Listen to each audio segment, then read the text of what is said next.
জুলাই শহীদ স্মৃতি ফাউন্ডেশনের মতো প্রতিষ্ঠানে টর্চার সেল তুলে দইরা ঠিক আছে গুসা সাগর পিঞ্চ মানে দফা দফা মারছে। আমাকে অজ্ঞান করে ফেলাইছে মাইরা। জুলাই ফাউন্ডেশনের অফিস এক জ্বলন্ত আয়নাঘর। এখানে বিরোধী পক্ষকে ধরে বন্দী করে চালানো হয় নির্মম নির্যাতন। জুলাই ফাউন্ডেশনের বিরুদ্ধে আরও গুরুতর অভিযোগ পাওয়া গেছে। জুলাই আন্দোলনে শহীদের সংখ্যা বাড়ানোর জন্য অনেককেই ধরে এনে হত্যা করে লাশ গুম করে ফেলা হয়। পরে তাদের নাম জুলাই শহীদের অন্তর্ভুক্ত করা হয়। সরকার জুলাই শহীদের সংখ্যা প্রকাশ করতে কেন প্রায় 1 বছরের মতো সময় নিয়েছিল?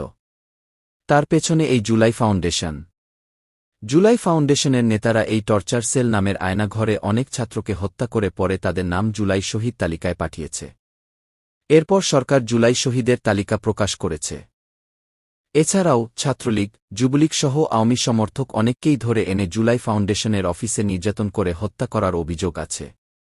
জাতীয় পার্টির অফিসের সামনে সাবেক ভিপি নুরুল হক নুরুর উপর যে হামলা হয়েছে, তার পেছনে এই জুলাই ফাউন্ডেশনের নেতারা জড়িত এমন একটি তথ্য প্রকাশ করেছে একজন গোয়েন্দা কর্মকর্তা। জুলাই ফাউন্ডেশন একটি আয়নাঘর, এইখানে বিরোধী পক্ষকে ধরে এনে নির্যাতন এবং হত্যা করা হয়। আছে নির্যাতন করে টাকা হাতিয়ে নেওয়ারও অভিযোগ। 3টা রুম আছে, ওই রুমের ভিতরে কোনো অফিসের কোনো কার্যক্রম চলে না। ওইটা শুধু খালি ওইখানে নিয়ে টর্চার করার জন্য, মারধর করার জন্য ওই 3টা রুম ওরা রাখছে।